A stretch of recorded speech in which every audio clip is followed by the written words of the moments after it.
Прывітанне. Гэта праграма «Палітыка» з Юрыем Дракахрустам. Тэма выпуску «Ці можа Ціханаўская перадаць легітымнасць?».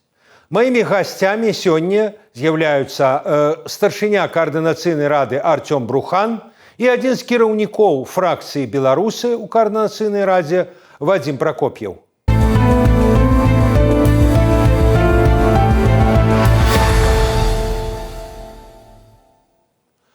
Прывітанне, добрый дзень, Артём. Добрый день. Прывітанне, Вадзім. Прывітанне. Спадарства, 7 лютага ў Каардынацыйнай радзе адбыліся слуханні, у якіх узяла ўдзел кіраўніца аб'яднанага пераходнага кабінету Святлана Ціханаўская. Вадзім, паміж вамі і ёй адбылася даволі такая вострая дыскусія па некалькіх пытаннях. Адно з такіх пытанняў гэта была тая самая легітымнасць.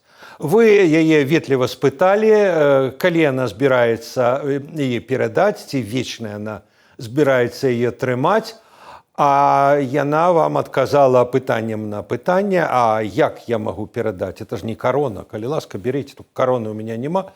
А як? Вот як вам бачыцца в ідэале, як бы вы хацелі, каб яна перадала эту легітымнасць, легітымна причем? А зачем передавать? Все же прекрасно. Стратегия у нее очень крепкая. И у офиса Светланы Тихановской превосходная. Я считаю, что не надо это навечно.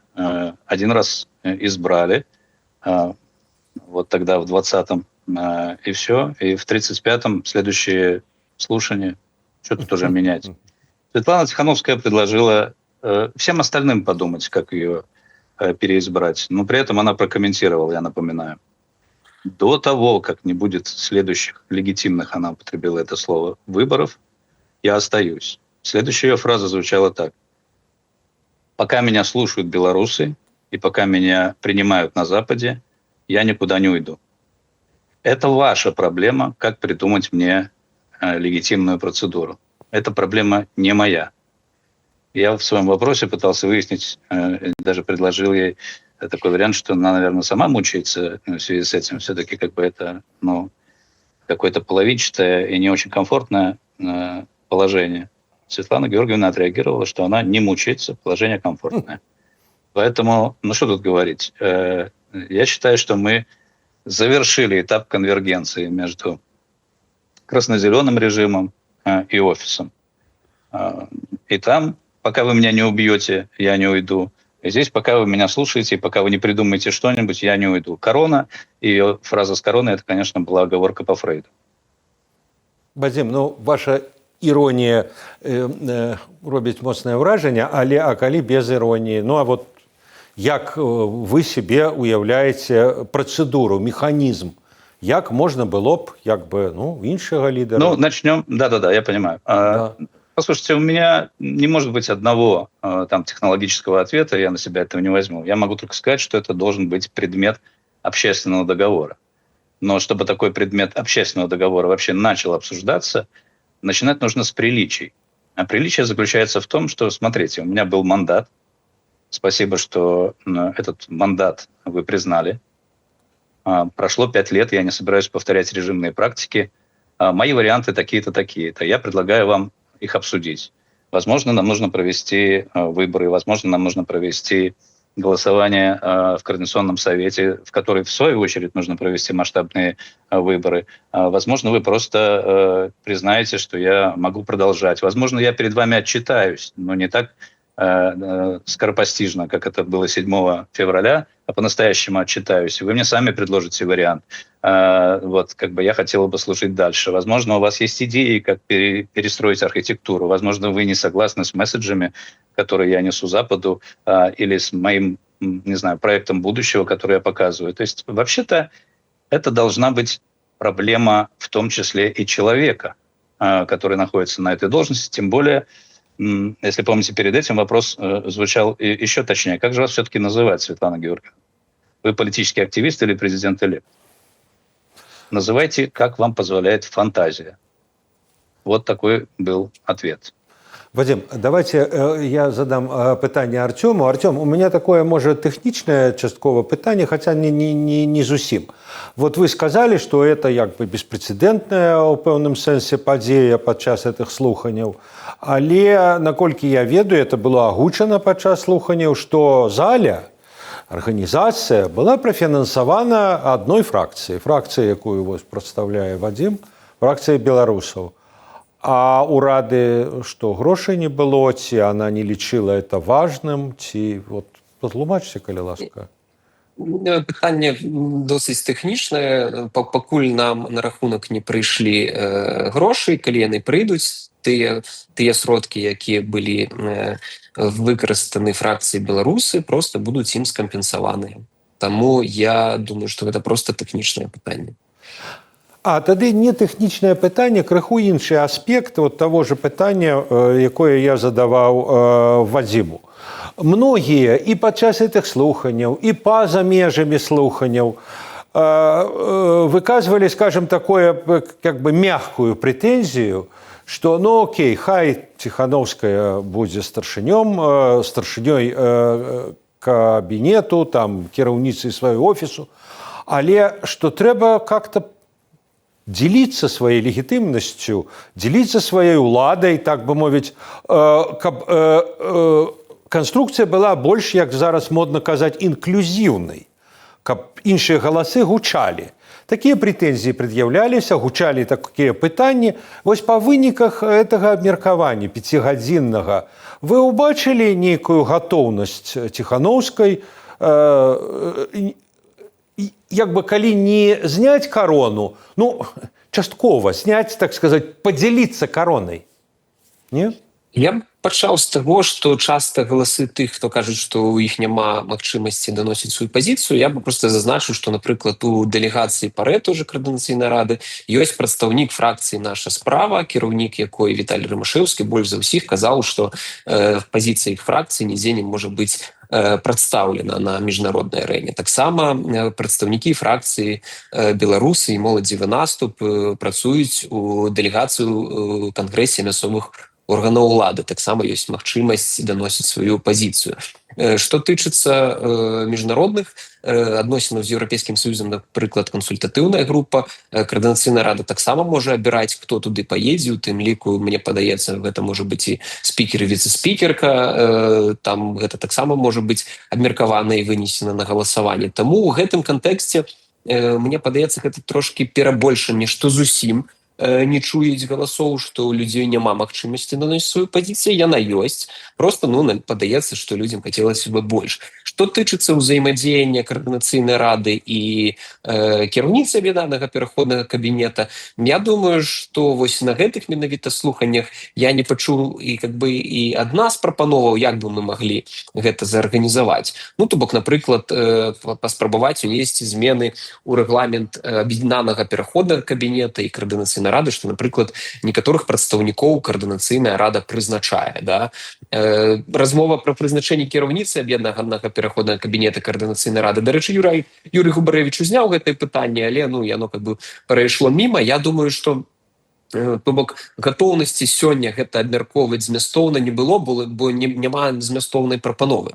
Былі, хутчэй, такія, ведаеце, вось нас не чуюць, нам не даюць магчымасці, давайте подумаем, давайте прапануем канкрэтныя інструменты, ось тое, што вы казалі, і якім чынам давайте прапанаваць, як гэта зрабіць. Я лічу, што было б добра, каб Координацыйная рада прызначала прадстаўнікоў у аб'яднаны пераходны кабінет. Кадравыя прызначэнні гэта, дарэчы, тая самая магчымасць уплыву на дзейнасць выканаўчага органа. Што тычыцца самой Ціхановскай, тут больш складана, мне падаецца, бо мы не можам арганізаваць такія выбары зараз, у якіх змогуць прыняць удзел мільёны чалавек, агульнанацыянальныя.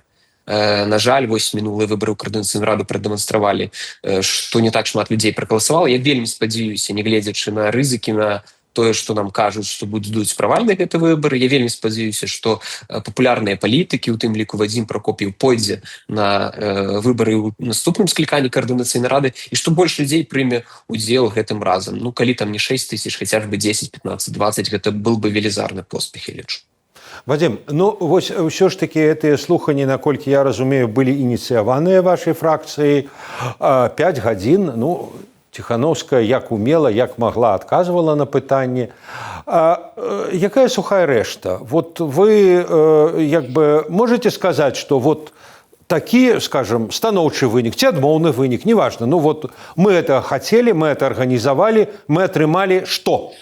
Што вы атрымалі?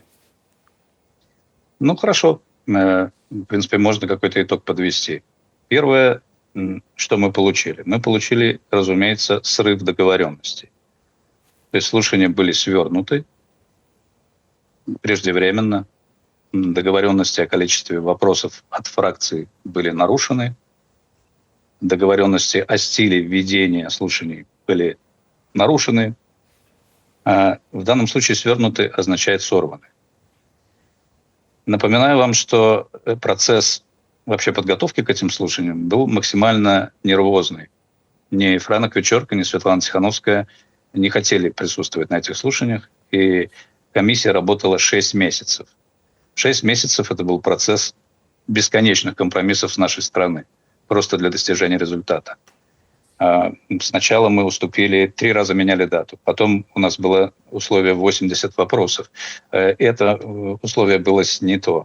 Потом мы снова перенесли дату и договорились, что у нас всего лишь 30 вопросов у нашей фракции. Остальные фракции дали заявку на 15,7.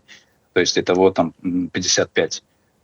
И это не являлось договоренностью, хотя все уже пожали руки. За 3 дня до слушаний обстановка стала вообще невыносимой, потому что в одностороннем порядке представители офиса поменяли условия, поменяли регламент. Все пахло абсолютным срывом. Вот. Один парламентер справился. Я допускаю, что единственная причина, почему Светлана согласилась на эти слушания, потому что принято было решение в офисе, что издержки будут выше. Иными словами, благодаря неподцензурным журналистам они боялись огласки. То есть неподцензурные журналисты фактически сделали эти слушания возможными. Теперь, если говорить про стратегию, разумеется, мы не спросили и половины тех 30 вопросов, о которых договаривались. И, естественно, эти вопросы были выстроены в какую-то логическую цепочку от малого к большого, от несущественного к существенному.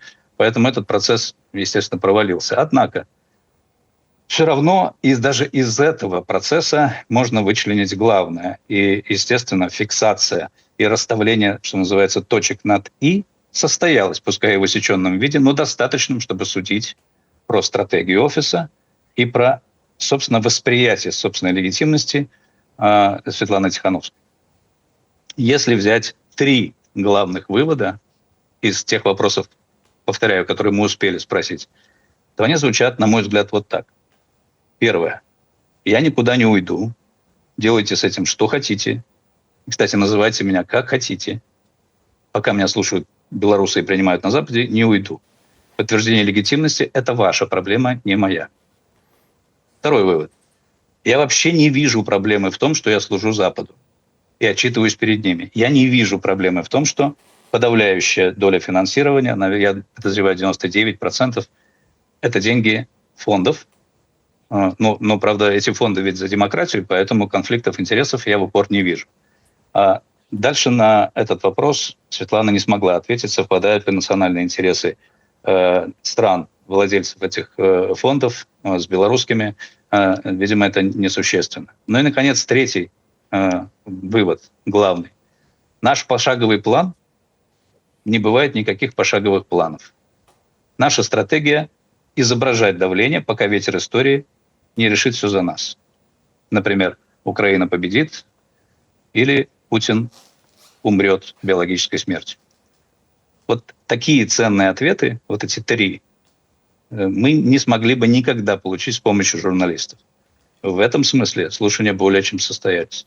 Артём, вам магчымасць адказаць на крытыку з боку Вадзіма і як бы вашы 3 галоўныя вынікі слуханняў. Ну, па-першае, сам факт, што гэтыя слуханні адбыліся, такая ўпершыню размова, што прадстаўнічы орган дэмакратычных сіл у Беларусі прыйшла кіраўніца аб'яднанага пераходнага кабінета і справаздачылася, адказвала на пытанні, на досыць складаныя пытанні. Гэта вось тая практыка парламентарызму, транспарэнтнасці, якая, я лічу, вельмі важная. Другое, я лічу, што увогуле вось наша дыскусія і ўнутры каардынацыйнай рады, якая адбылася, па пазіцыях, па абмеркаванні рэгламента, гэта таксама досыць такі добры досвед. Адзінае, што хацеў бы зазначыць, што у нас была дамоўленасць пра 60 пытанняў агулам, просто некаторыя фракцыі таксама ўсё ж такі патрабавалі задаваць пытанні. Адсюль у нас адбыўся вось гэты канфлікт рэгламентны, але так ці інакш фракцыя беларусы задала досыць шмат пытанняў. Я думаю, калі б было жаданне, таксама можна было ў пісьмовай форме даслаць. Але я пагаджуся, што ў гэтым кантэксце колькасць пытанняў заяўленай фракцыі беларусы, она была больш за ўсіх, і просто мы выйшлі за колькасць увогуле магчымых задаванняў пытанняў, бо дамовіліся, што не будзе больш за 60. Ну і трэцяе, мне падаецца, што мы пабачылі, што вось Вадзім кажа пра тое, што выключна негатыўныя рэчы. Мы пабачылі, што у аб'яднанага пераходнага кабінета ёсць некаторая стратэгія, яны яе прытрымліваюцца. Зразумела, што розныя сцэнары ёсць, розныя там пазіцыі да меркавання, але выглядае так, што колькасць зробленага як справаздача, колькасць таго, што плануецца зрабіць, некаторыя планы на бліжэйшы год, і мэта, яна даволі зразумелая, яна даволі ясная. Адзінае, што, на жаль, мы знаходзімся ў такой сітуацыі, калі геапалітычная рэчаіснасць вельмі моцна ўплывае на планаванне таго, што павінна адбывацца. Спадарства, я хотел бы задать вам пытанне про, ну, хіба не самае, ці адно з самых вострых супярэчнасцяў, якія мы назіраем у аб'яднаных, у дэмакратычных сілах. Яны спрачаюцца пра рознае, ёсць і сутыкненне амбіцыяў, што ў палітыцы натуральна. Але вот так выглядае, все журналісты на это звяртаюць увагу, есть некая канцэптуальная супярэчнасць. Яна тычыцца палітыкі еўразвязу адносна Беларусі.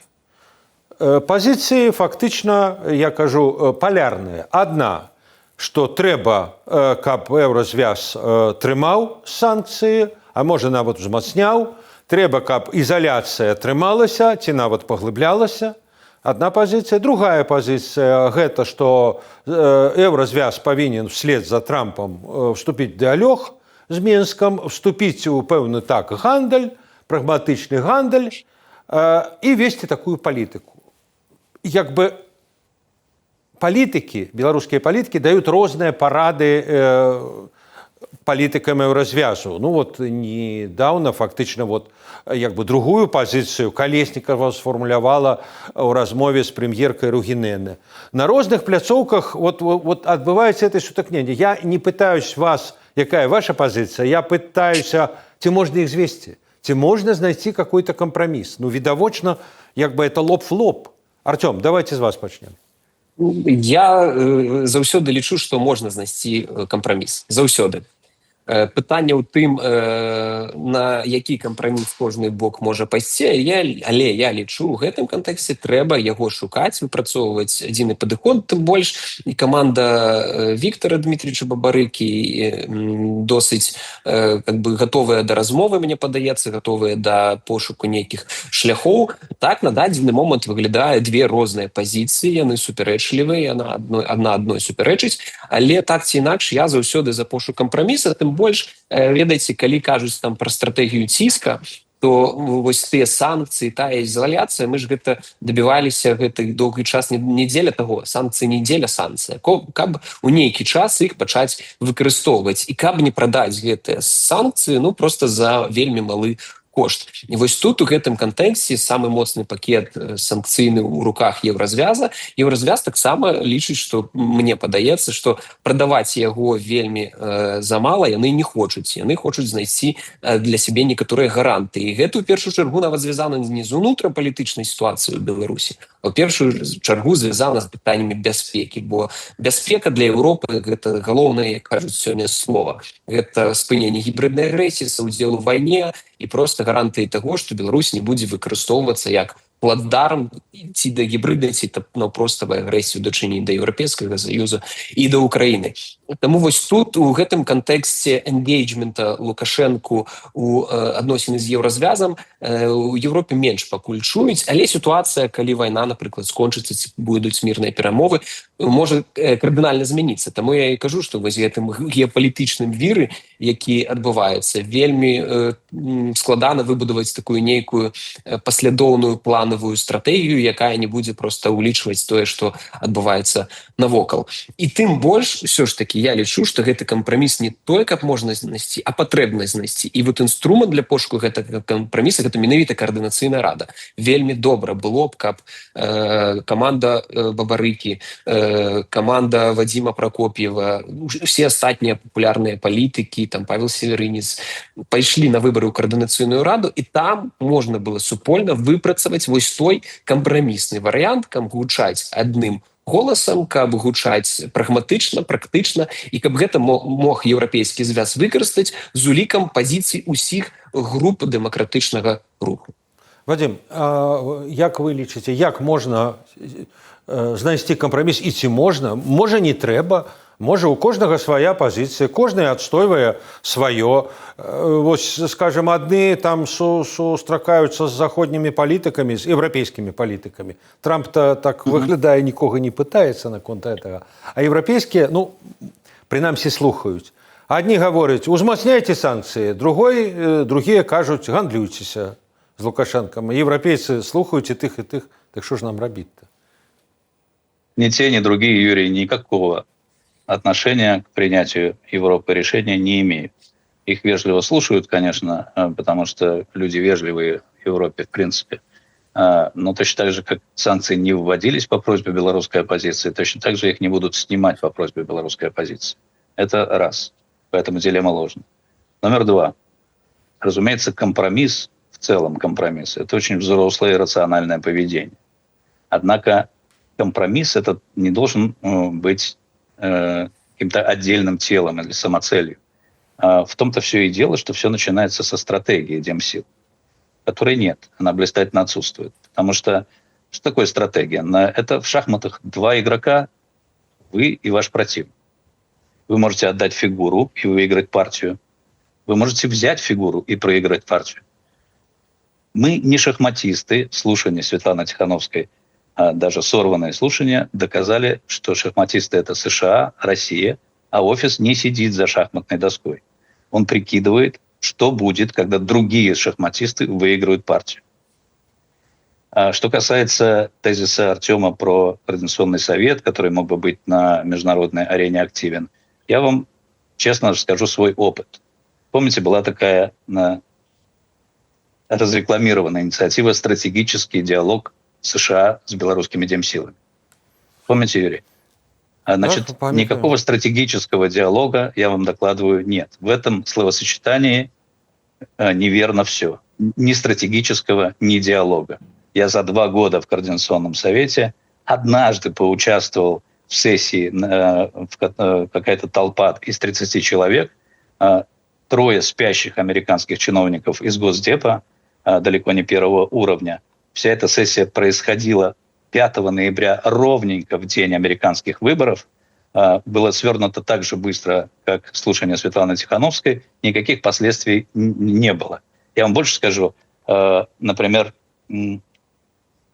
характеристика о том, что вы американский бизнесмен, просто деловой человек, дает вам больше шансов поговорить в Вашингтоне с людьми, принимающими решения, или хотя бы с каким-то уровнем людей, чем визитка Координационного совета. А тот факт, что Координационный совет прописан в американском законе о демократии в Беларуси, никак не отражается на влиянии этого Координационного совета. Я прекрасно помню случай, когда Андрей Егоров официальное письмо послал сенатору Шахин с просьбой ответить про Координационный совет. Это письмо даже не удостоилось ответа. Так что вот реальность такая. Санкции, когда они были нужны, И нужны были такие санкции, Юрий, когда ваш противник просто бьет рукой по татами, стучит. И эти санкции нужны были тогда, когда давление внутреннее могло совпасть с давлением внешним. А теперь эти санкции должны быть частью стратегии. Если этой стратегии нет, то европейцам вы ничего не докажете. Европейцы будут думать про собственную безопасность, а не про электричку в Вильнюс или не про полеты Белави.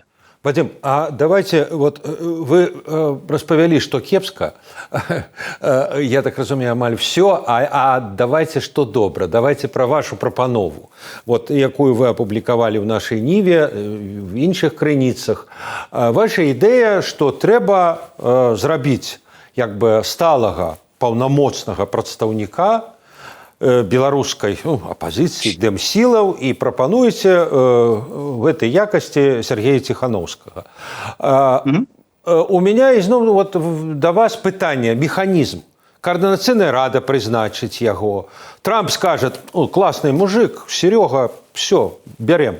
Ці, умоўна кажучы, вы там абвясцілі пэўны збор сродкаў, вот, умоўна кажучы, зберут правильно, не гранты, а сдадут белорусы $1 миллион. И вот это и будет голосование, вот $1 миллион. И все, Сергей представник. Так? Распавіце, як механизм. Ну, вы прям превратили это в карикатуру. Это, конечно, не так Чему? звучит. Я утрировал Сергею... крышечку. Хорошо, утрировали. Да.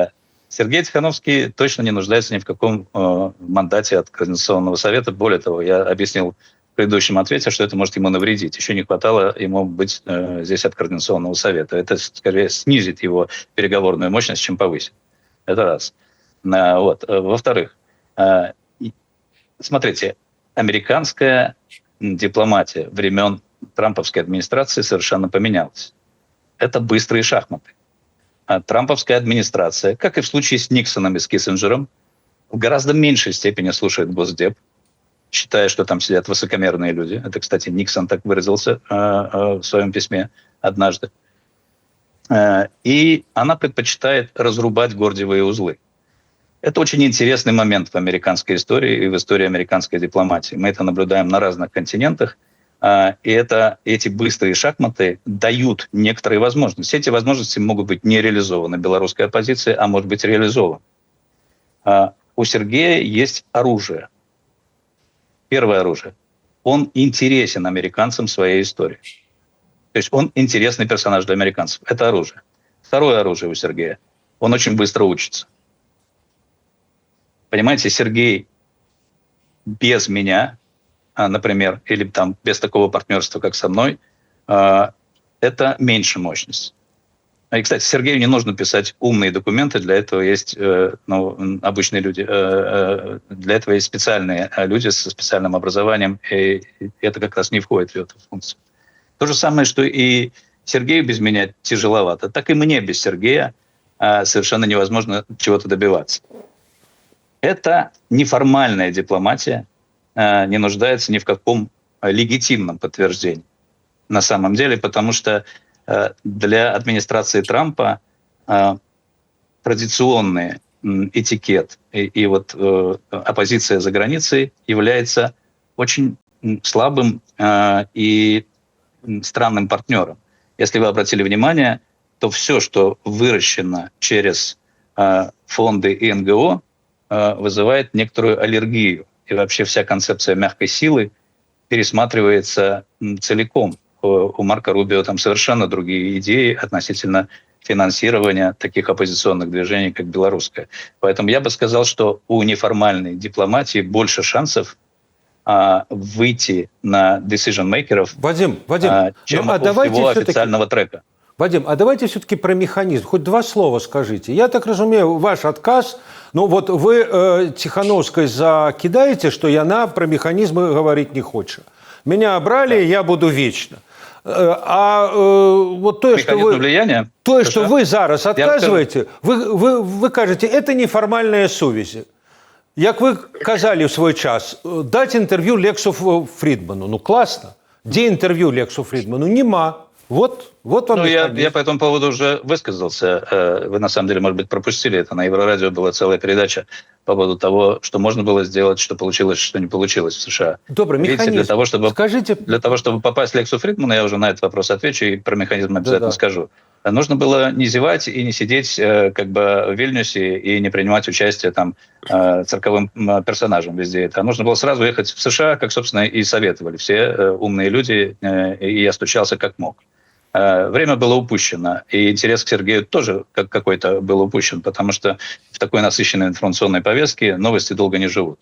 Окей, механизмы. Механизмы влияния на решения американской администрации, в том числе на американскую внешнюю политику, давно изучены и известны. У вас должно быть либо очень-очень много денег, понимаете, как у Катара, либо очень-очень разветвленная сеть лоббистов, что тоже стоит очень много денег, как у Израиля.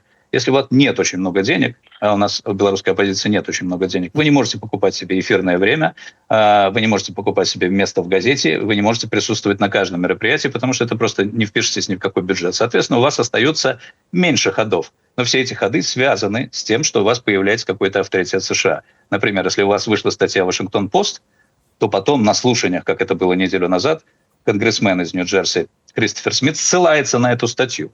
Это и есть такое маленькое, незатратное, но все-таки влияние. Разумеется, у вас есть возможность говорить с теми официальными лицами, с которыми вы уже знакомы. И Кристофер Смит, и Джон Кол разговаривают с Сергеем и очень тепло к нему относятся. Разумеется, у вас есть варианты непубличной дипломатии. И у вас есть еще возможность работать с экспертами. В Америке есть think-танки, которые отвечают за внешнюю политику. В Америке понятно, кто за что отвечает. Вы, например, вот обратили внимание на фигуру Энди Бейкера. Энди Бейкер, как бы, это очень интересная фигура, которая сильно влияет и на концепцию национальной безопасности, и на мысли по внешней политике относительно западного полушария. И такие связи получаются очень тяжело. На такие ужины попасть очень нелегко. И самый большой шанс сделать это без больших денег у телезвезды. У человека, у которого есть политический багаж и авторитет.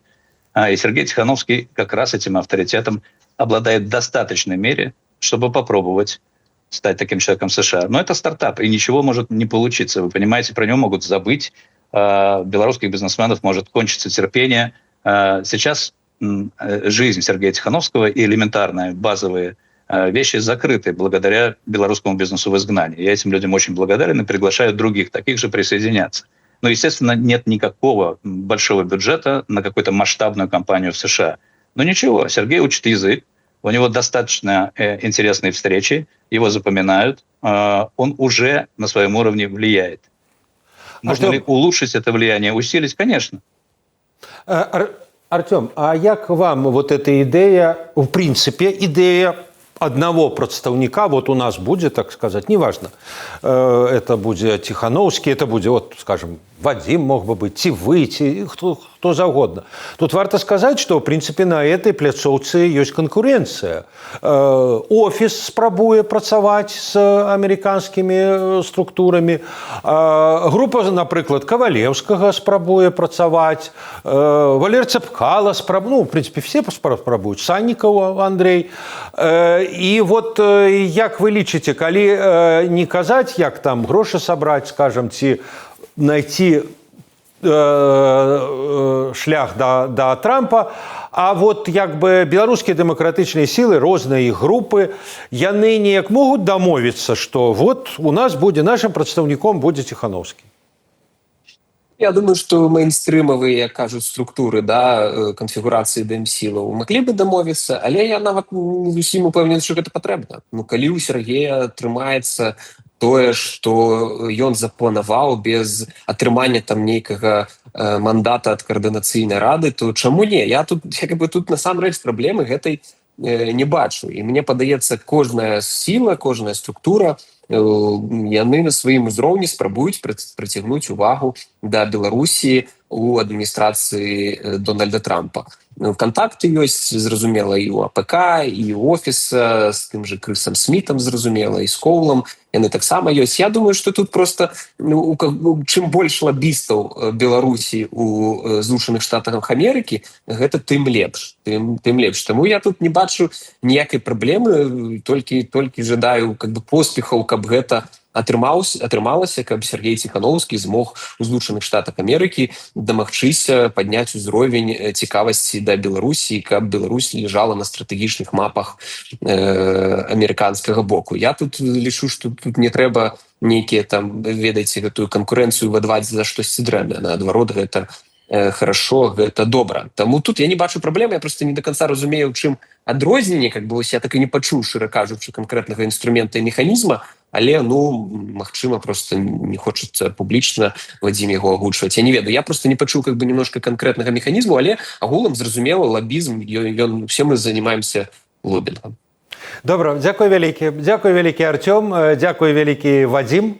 Шаноўныя гледачы, я нагадаю, што вы глядзелі палітыку з Юрыем Дракахрустам. Маімі гасцямі былі дэлегаты Координацыйнай рады Артём Брухан і Вадзім Прокоп'еў. Подписывайтеся на канал Свабода Прэміум, ставьте званочак, каб не прапусціць ніводнае відэа, але толькі калі гэта для вас бяспечна.